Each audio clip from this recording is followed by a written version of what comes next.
gudstjeneste. y como parte de lo que entregamos ayer en el servicio. Og det første jeg vil si, Y lo primero que yo quiero decir, at spesielt det vi snakket om i går. especialmente lo que hablamos ayer,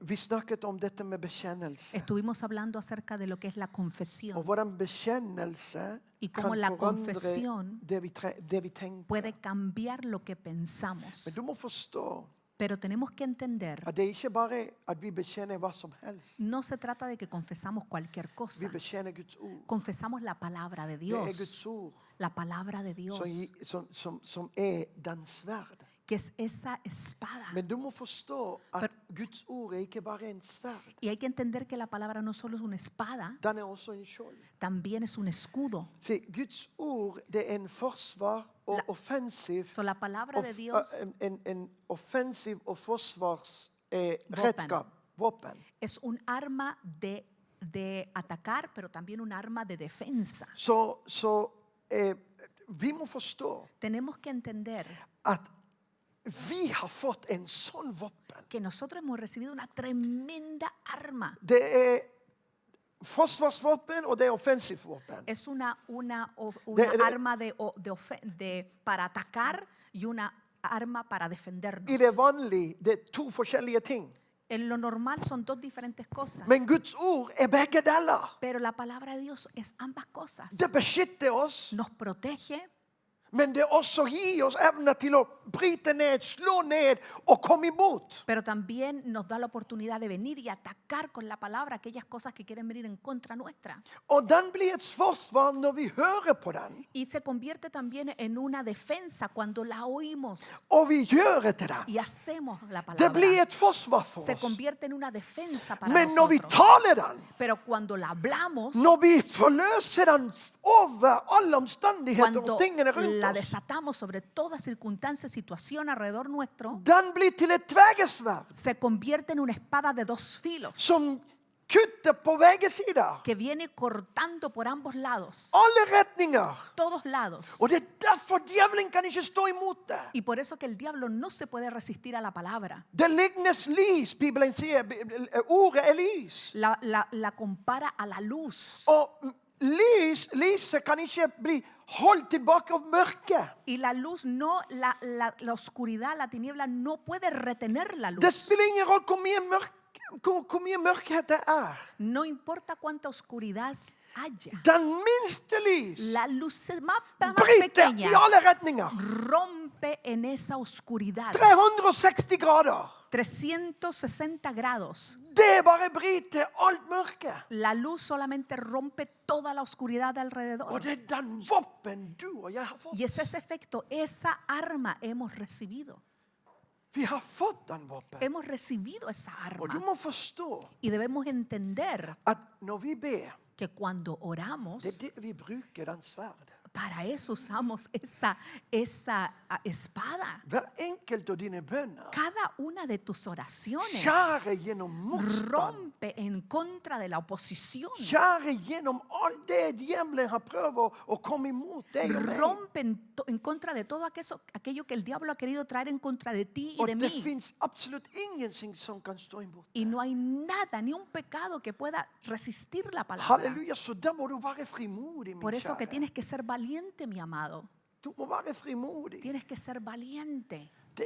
Jeg vet ikke hvis du noen gang har hatt hjemme hos deg en virkelig skarp kniv. No sé si en tu casa tú has tenido un cuchillo bien afilado, Veldig skarp. bien Du afilado, bare setter den på en tomat, og det bare que lo pones en un tomate y lo corta de Du inmediato, trenger ikke que no å- tienes que estar Ai, ahí, prøve. Nei, det var sino que pum, pum, pum. Det er en glede Es un gozo usar un cuchillo å así, bruke en sånn kniv. usar un cuchillo At du así, vet at med en gang du slår ned, que tú det bare sabes que skjærer de igjennom. inmediato que lo ocupas, corta. Sånn Guds ord er. Así es la So palabra de Dios. effective Así Guds de ord er. efectiva es la palabra de Dios. Så jeg oppmuntrer deg, Así que te animo så at du kan sette, at du forstår de våpnene Gud har gitt para oss. que entiendas que las armas que Dios te ha dado De er mektige, Gud, son poderosas en Dios for å rive ned tankemønster. para poder destruir pensamientos, som Gud argumentos, kaller festningsverk. que Dios los llama, ¿cómo se llama? Fortaleza. Fortalezas. Men en festningsverk Una fortaleza ble ikke bygd opp over no natt.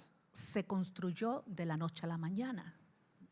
Mange av oss Muchos de som nosotros har hatt festningsverk que i hemos oss, tenido fortalezas mentales de har blitt bygd siden vi var små. han sido construidas en nosotros desde que éramos I pequeños de ordene som ble talt por over causa de oss. esas palabras que se hablaron sobre nosotros. Og mens vi har vokst, Y mientras hemos ido creciendo, de har blitt stor. se han agrandado. Så på samme måte, Y de la misma manera, vi river de ned. también podemos destruir esas fortalezas.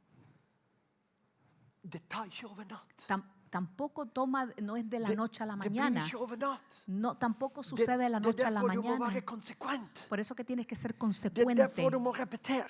repetir, Det er derfor du må bekjenne. confesar Igjen.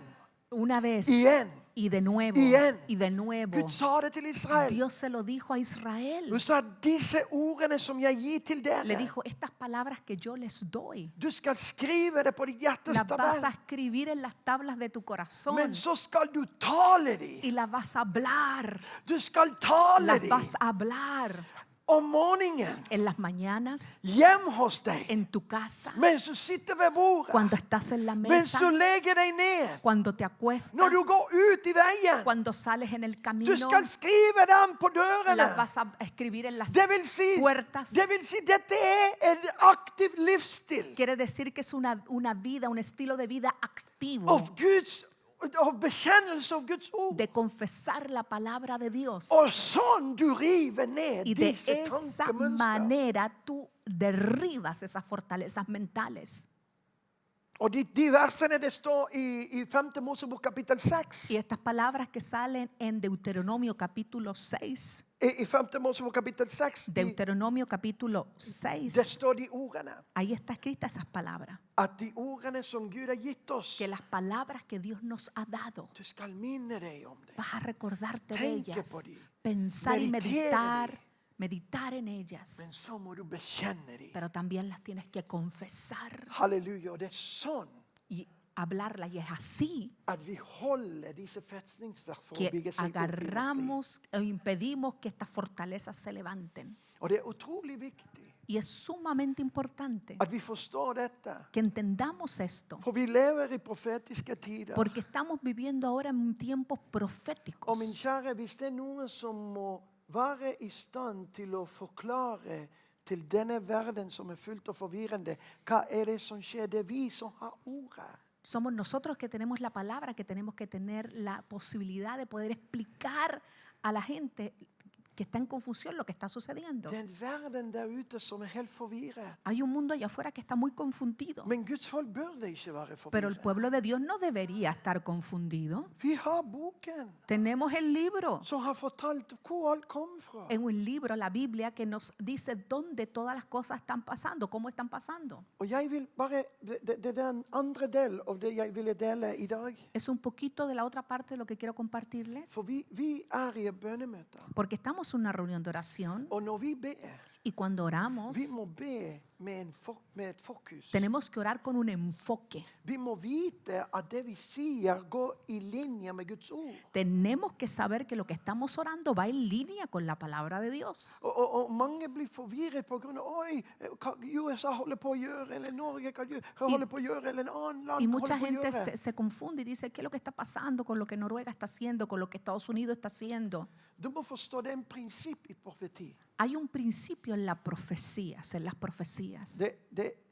Profeti det burde ha to effekter. La profecía debiese tener dos efectos. Den første El primero det er omvendelse. es arrepentimiento. Profetien kommer La profecía som viene en advarsel. como una advertencia. Så at hvis du endrer ikke på den vei du går, Si es que tú no cambias el camino en que tú estás caminando, her er aquí konsekvensene. están las consecuencias, dice Dios. Men Herren alltid har den åpen del, den åpen vei for omvendelse. Y el Señor siempre abre una puerta para el arrepentimiento. Husker du Ninive? ¿Se acuerda usted de Nínive? Gud reiste opp Jonah Dios levanta a Jonás og sendte han til Ninive. y lo manda a Og sier, Nínive. si til det byen, jeg skal ødelegge dere. Y le dice, dile a esa ciudad que yo he de destruir. Og han gikk og han profeterte. Y él fue y På grunn profetizó. av deres onde veier, Gud kommer til å ødelegge byen. Profetizó y dijo, por causa de vuestros malos caminos, el Señor va a destruir esta ciudad. Men hele byen, Pero toda la ciudad, etter kongens befaling, por causa de lo que el rey mandó a decir, de ba til Gud. empezaron a orar a Dios. Fastet 3 dager. Estuvieron ayunando 3 días. Og etter det, Y después de eso, Gud sa, jeg skal ikke ødelegge Dios byen. dijo, no voy a destruir la ciudad. For jeg har tatt imot Porque yo he recibido omvendelse el arrepentimiento de og esta Gud ciudad. angre Y él se arrepintió for det han skulle de gjøre. lo que iba a hacer en contra de esa Profeten ble ciudad. sint, El profeta se enojó for han ville se porque él quería ver que se cumpliera lo que él había dicho, at det han sa skulle skje. que lo que él había dicho se cumpliese. Men når det kommer omvendelse, da Pero- trenger vi ikke å være bekymret om ordet ble fullført eller ikke. Omvendelse kom. Pero cuando el arrepentimiento viene, no nos preocupamos si pasó o no pasó lo que el Señor dijo, porque hubo arrepentimiento. Men hvis det er ingen omvendelse, Pero si no hay arrepentimiento, 100% sikker es 100% seguro at de ordene profetene har talt, que las palabras que el profeta ha dicho det skal fullføres. se han de cumplir. Og det er det vi må alltid være åpne Y por og eso siempre forstå. tenemos que estar abiertos y entender. Det er mange profetiske ord som har blitt ikke fullført. Ikke på grunn av Gud fullførte ikke de, eller på grunn av de var profetert feil, men på grunn av omvendelse. Resultaten til profetien skjedde. Y algunas profecías no se han cumplido así porque ha Om habido, dom. por ejemplo, en cuanto a juicio, por causa de que ha habido arrepentimiento en el pueblo. Og Gud har jobbet og har sendt sine tjenere til alle nasjonene. Y el Señor ha trabajado y ha enviado su siervo a todas las naciones. Det er tingene vi har aldri sett. Hay cosas que nosotros nunca hemos visto. Vi skal aldri få vite til vi kommer til himmelen. Hay cosas que no vamos a saber hasta que lleguemos al cielo. De mennesker Gud har sendt til alle disse nasjonene, så de skulle omvende seg. Gente que Dios envió a todas las naciones para que las naciones se arrepintiesen. Og det er akkurat det vi holder på å oppleve akkurat Y es nå. exactamente lo que se está experimentando hoy en día. Det som skjer i Iran, Lo que sucedió en Irán det er en fullførelse av en profetisk ord. es el cumplimiento de una palabra profética. Forstå dette. Det handler ikke om USA. Jeg kommer fra USA, men det handler ikke om Entienda, det. no se trata de Estados Unidos. Yo vengo de Estados Unidos y no se trata de Estados Unidos. Men for 47 år, Pero por 47 años, jeg er 55, yo tengo 55, og når jeg var 6 år gammel, y cuando yo tenía 6 años, jeg husker når Ayatollah ble til hoved statsholder, eller Ja. den diktatør i Iran. me recuerdo cuando Ayatollah ya se puso como dictador en esa nación. Og deres ordslag var død til Amerika. Y su palabra, su lema era muerte a América. Og Amerika var den store djevelen, og Israel var den liten Y djevelen. entonces decían, América es el diablo grande y Israel es el diablo chico. Vi visste ikke engang hvor Iran var på kartet. Ni siquiera sabíamos dónde Irán estaba en el mapa. Og når vi fant ut at den var på andre siden av verden, alle amerikanere var, hva har Iran hatt til å gjøre med oss? Y cuando descubrimos que era al otro lado del mundo, pues la gente decía, pero ¿qué tiene que Irán contra nosotros? Det var en sånn hat. Pero había así un odio tan grande. Og det har vært en krig. Y ha habido una guerra en cierto Det har modo, vært en kalde krig, una guerra fría que Men le det har llaman, vært en krig. pero ha habido una guerra hvor Iran har drept amerikanere gjennom 47 år. donde se ha matado americanos de alguna otra manera por 47 años. De har lagt filmer om disse flyene de har tatt. Se ha hecho películas de estos aviones que se han tomado. Så dette er ikke noe som skjedde nå. No es algo que está pasando solamente ahora. Men dette er noe som har lang tid Sino i que tiene- fortiden. Es una I gran, Guds ord. larga historia que aún la palabra lo ha profetizado. Men vet du hva overrasket meg når jeg fant noe i Guds ord? Pero ¿sabes lo que a mí me sorprendió cuando yo encontré algo en la palabra? Vet du hvem Iran er i forhold til Bibelen? ¿Sabes lo que Irán es en cuanto a la palabra? Abraham sitt bror. Es el hermano de Abraham, Sem, Sem, en av Noas sønner, uno de los hijos de Noé. hadde flere sønner. Uno de los hijos de Noé tuvo varios hijos Og en av de Y uno de ellos var Elam. se llamaba Elam. Og Elam ble etterkommere til Iran. Y I dag. Elam viene siendo la descendencia de Elam, viene siendo lo que es Irán ahora mismo. Men det var en annen sønn av Sem Pero había otro hijo de Sem som egentlig fikk sønner, que también tuvo hijos, og den sønnen var Aparshab. uno que se llamaba Aparshab. Og Aparshab var egentlig tippeoldefar til Abraham. De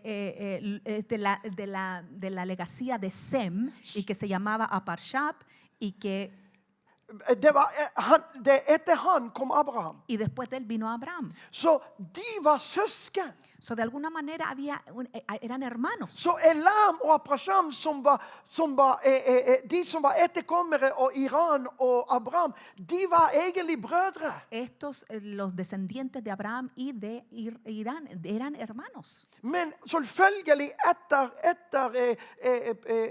generasjoner ble etablert, så hver enkelt gikk sin egen vei. Pero claro, luego de las generaciones, pues cada uno se fue para su propio lugar. Og det var Abraham den eneste som bestemte seg å følge etter Y Herren. Abraham fue el único que se decidió para servir a Dios. Og det var Gud som gjorde en pakt med Abraham. Y Dios hizo un pacto con Abraham. For han søkte han og følte etter han. Abraham los buscó y siguió a Dios. Men det som forundrer meg er at det var familie. Pero a mí lo que me asombra de todo esto es que hay una hermandad, hay una familia.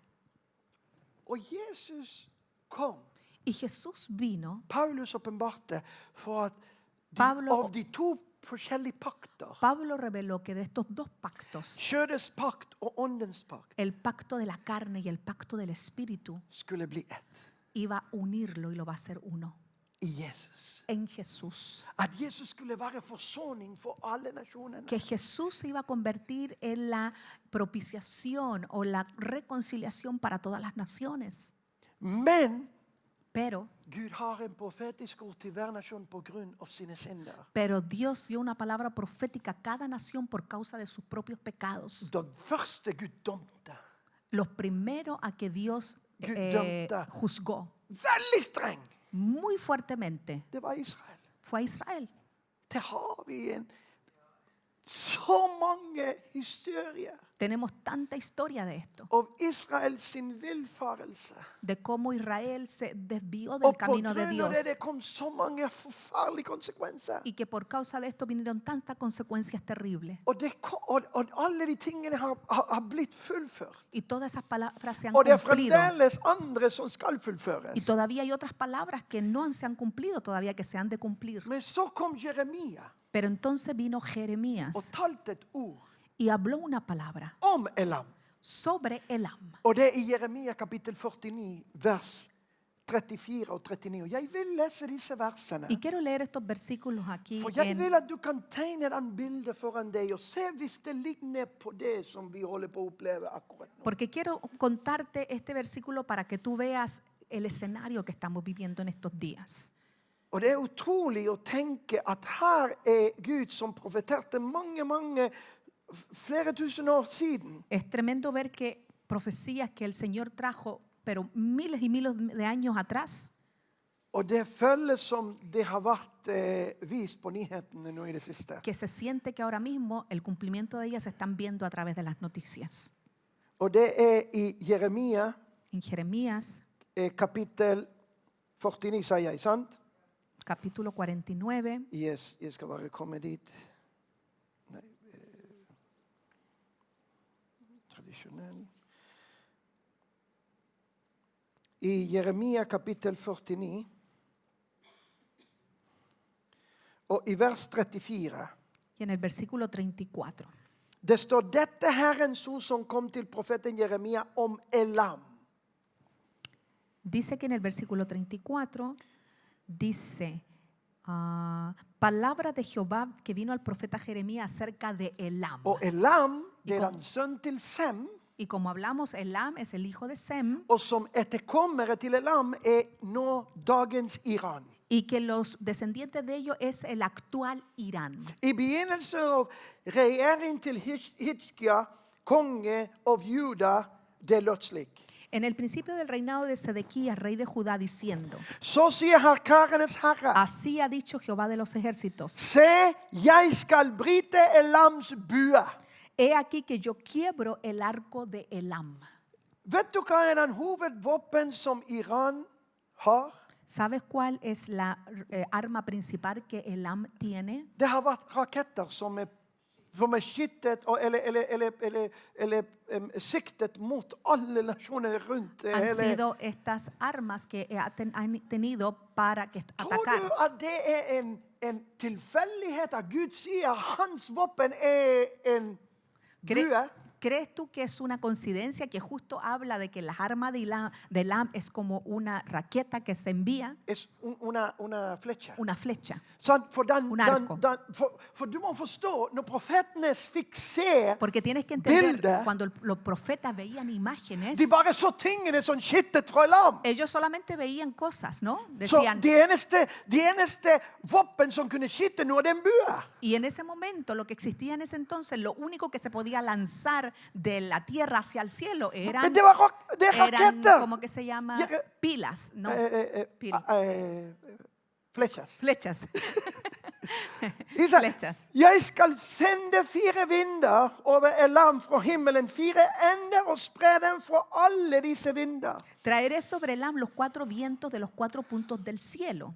Og det skal ikke være noe folkeslag de borddrevet over Elam ikke skal komme til. Y los aventaré a todos estos vientos, y no habrá nación a donde no vayan fugitivos de Elam. For jeg skal gjøre Elam forfedret for sine fiender og dem som står dem etter livet. Y haré que Elam se intimide delante de su enemigo y delante de los que buscan su vida. Og jeg skal føre en onde ulykke over dem, min brennende vrede, sier Herren. Y traeré sobre ellos mal y el ardor de mi ira, dice Jehová. Jeg skal sende sverdet etter dem helt til jeg har gjort ende på dem. Y enviaré en pos de ellos espada hasta que los acabe.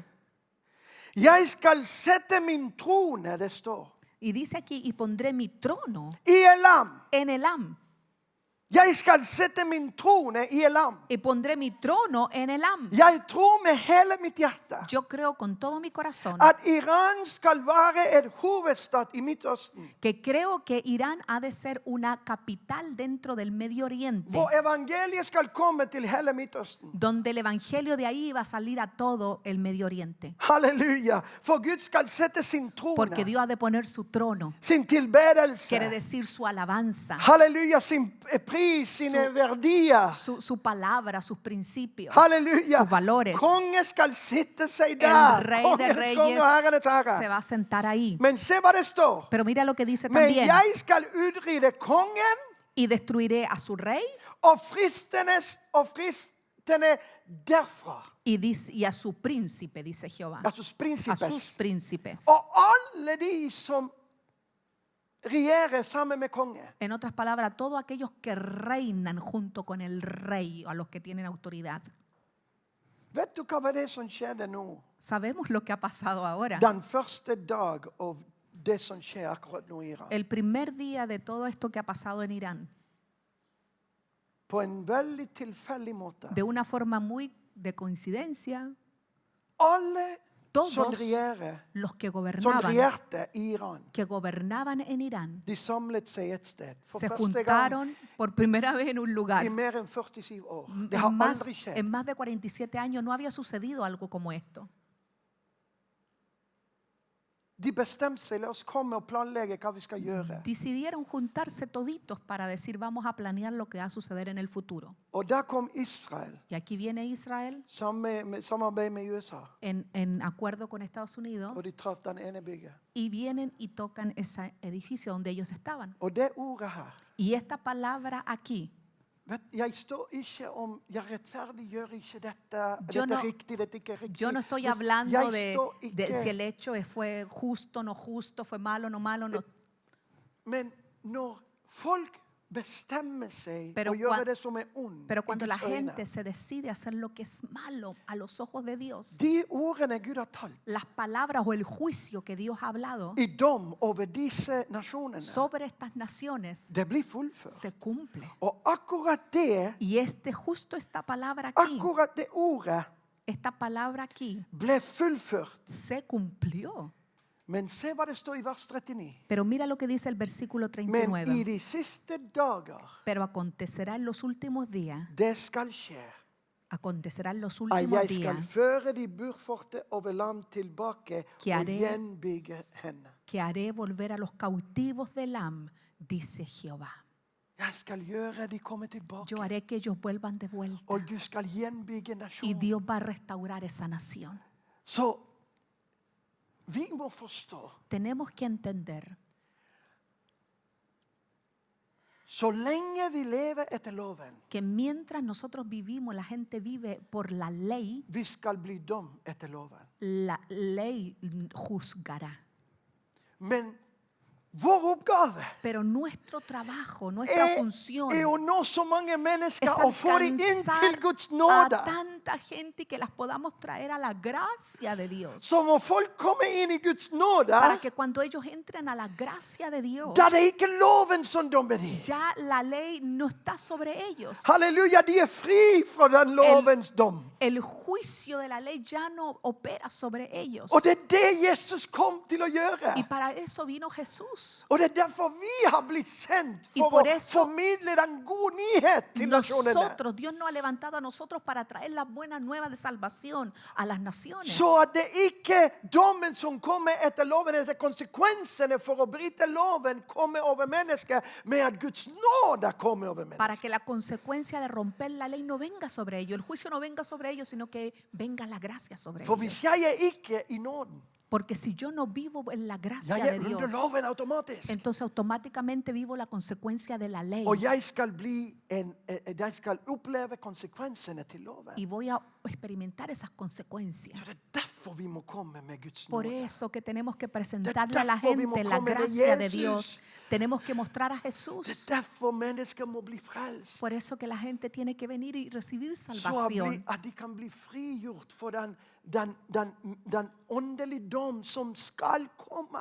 Para que ellos sean libres de ese juicio espiritual que de alguna otra manera viene sobre ellos. Men for vi som er under nåde, Nosotros que estamos bajo la gracia de Dios, vår navn skal bli skrevet i nuestro Lammets bok. nombre está escrito en el libro de la vida Og når bøkene er del oppe, Cordero. Y cuando el libro sea abierto, de skal lese navn for å gi van a leer el belønninger. nombre y la recompensa del Señor viene. Halleluja, men de som finnes ikke, Pero los que no están en ese libro, det skal være dom for evig. va a haber un juicio For evig. por la eternidad. Og det er det vi vil at mennesker unngår. Y queremos que la gente no pase eso. Men det vi opplever i dag, Pero es tremendo ver que lo que experimentamos que hoy det er vidunderlig å se at det er en bekreftelse. hay una confirmación profética. Hvorfor? For ¿Por det qué? har vært for Jeg har sett president etter president Yo he visto presidente tras presidente prøve å gjøre avtale med Iran, tratar de hacer tratos con så Irán at vi kan bo i fred para med vivir hverandre. en paz. Vi hjelper dere i deres infrastruktur Les queremos ayudar en su infraestructura, og ayudarlos, bygge opp hva dere trenger. ayudarlos en lo que Men necesitan. hver enkelt krone de har fått, Pero cada corona o cada dinero que han recibido de har brukt den for å skaffe seg lo han hecho para hacerse esas flechas. og de ønsker seg en pil som kunne gå fra en kontinent til en Y annen kontinent. querían una flecha que fuera de un continente a otro Med en continente. atombombe på toppen. Hablando de una bomba atómica ahí en el... Det var det de var på Esos jakt etter eran hele los tiden. planes que siempre se ha habido. Og tenk at Bibelen til og Y med åpenbar. imagínate que esto está escrito en la Biblia hace tantos años, que Dios los revela ahí. Så min kjære, vi lever i profetiske So, tider. estamos viviendo en tiempos muy proféticos. Men som Profecías menighet, se están cumpliendo vi må ahora. være klar. Pero como iglesia tenemos que estar listos. Og når de dørene åpner seg Que cuando las puertas se abran til hjertet til Elam, en el corazón de Elam, Vi må o være de klar. Irán. Hay que estar Guds listos. folk må være klar El pueblo de Dios tiene que estar listo for at vi kan høste inn para i que nasjonen. podamos cosechar en esas naciones. Kanskje vi får ikke dra selv, Quizás nosotros mismos no podremos ir men a vi kan være med. Irán, Vi kan være med og støtte, vi kan pero være med og podamos hjelpe. quizás apoyar, ayudar a esa nación, Vi kan være med og utruste. ayudar a equipar a otros. Det var den visjonen Gud ga meg om Norge. Me acuerdo que esa fue la visión que Dios me dio para Noruega. At Norge skulle være en hovednasjon for å finansiere vekkelse som kommer over hele verden. Que Og Norge Noruega- skal skitte støtteraketter til alle retninger. Que Dios iba a usar Noruega como una plataforma para enviar ayuda para este último avivamiento de este For å tiempo. finansiere vekkelse Para for den nasjonen. financiar aún el avivamiento desde esta nación. Gud kan ikke ta feil. Dios no se puede equivocar, Halleluja. Så vi gleder oss. así que estamos expectantes. Men vi vil ikke at dere som ser oss, og som er trofast, som ser oss rundt hele verden, Ustedes que nos ven, nos siguen alrededor del mundo entero, vi vil ikke at dere Uvitende. være uviten no om det queremos som que sean Guds ord sier. tengan ignorancia, que no sepan lo que la palabra de Dios no habla Men acerca de også lo que se vive. de profetiske tider vi er i. En los tiempos proféticos los que estamos viviendo en este momento. Amén. Amén. Så Gud velsigne dere. Dios los bendiga grandemente. Er det noen som har blitt velsignet av ¿Hay disse alguien que ordene se i dag? bendijo de estas palabras? Amen. Halleluja. Amen. Det er vår ønske at vi kan, at dette blir levende. Queremos que esto sea vivo. Halleluja, Guds ord. La palabra de Dios Å, er så mektig. es tan Så poderosa, vidunderlig. tan maravillosa, Det er så rik. es tan rica Sett oss fri. y nos liberta. Vi trenger ikke å vandre med frykt. No necesitamos caminar con temor, For han er alfa og omega. porque Él es alfa y omega. Han er begynnelse, men Él han es er el også slutt. principio, pero también el final. Og du og jeg er med han. Y tú y yo estamos con Él. Å, takk Jesus. Amén. Takk Jesus for ditt Gracias ord. Jesús por tu Takk palabra. for ditt ord. Sett oss fri. Gracias porque tu palabra nos liberta, Fri fra frykt. liberta del temor, Fri fra sikkerhet. nos liberta de la inseguridad, Fri fra alle disse forvirrelser de todas las confusiones som er i denne verden. que hay en este mundo. Og du gir oss en sikkerhet. Y tú nos das una seguridad. Halleluja, du skal fullføre ditt ord. Tú has de cumplir tu palabra. Men at du skal også gjennomprete din godhet. Y tú también vas a mantener tu bondad. Og at du skal fullføre din barmhjertighet over alle Y nasjoner. vas a derramar tu misericordia sobre las Og det skal du naciones. gjøre over Iran. Y lo harás sobre Irán, Det skal du gjøre over Israel. lo harás sobre Det Israel, skal du gjøre over Irak. lo irás sobre Irak, Det skal du gjøre over Saudi-Arabia. lo harás por Saudi Det skal du Arabia, gjøre over Emirates, Lord God. Dubai og Emirat. Dubái y todas estas naciones. Halleluja. Alle disse nasjonene i Midtøsten. Todas Syria las og Egypt. naciones aquí en el Medio Oriente, Halleluja. Du skal Siria, fullføre Egipto, tú has de cumplir tu palabra, din plan og hensikt. tu palabra y tu propósito. I Jesu En el navn. nombre de Jesús. Amen. Amen. Amen.